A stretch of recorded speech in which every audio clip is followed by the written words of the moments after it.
Oh, what a nice day. Hi, my name is Chuck Brad Jameson III Jr. We are time traveling to the triangular trade. The date is 1654. We are located in Europe right now.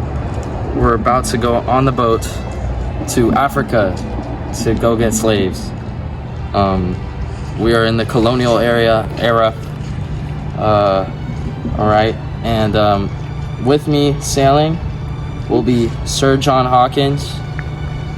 He is the creator of this. He will also be our special guest. Then we got Ayuba Suliamenepeo. He will also be traveling with us. I have no clue what he does. And King Charles II, our king. What is your name? Sir John Hawkins. Where are you from? Plymouth, United Kingdom. What is your role in the triangular trade? I was first known Englishman to include enslaved Africans in my cargo. Queen Elizabeth approved of my journey, during which I captured 300 Africans. Then I sailed across the North Atlantic and exchanged them for hides, ginger, and sugar. I finally returned to London in 1563. Are you wondering what life was like during the colonial life? Well, let me tell you. Much of the colonial life was hard work, even things like preparing food. They created an economy based on farming, commerce, and handcrafts. Many people in the triangular trade were either part of the British or they were slaves. Prisoner slaves were chained together. There were multiple diseases, and they smelled very bad. Children died in unnecessary tubs. The result of this treatment caused them to go on hunger strikes and jump off of the ship. As a result of this, they were then whipped, abused, or raped.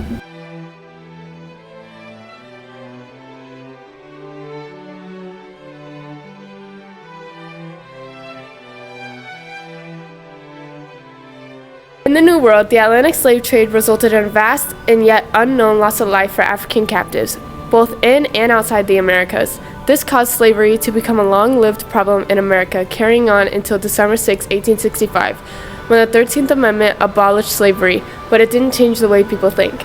In Africa, it had devastating effects. Economic problems for warlords and tribes to engage in a slave trade promoted an atmosphere of lawlessness and violence.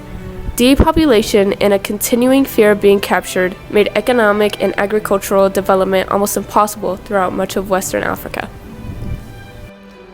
In Europe, the growth of the Atlantic slave trade strengthened merchant groups by constraining the power of the monarchy and helped merchants obtain changes in institutions to protect rights. Those changes were central to subsequent economic growth.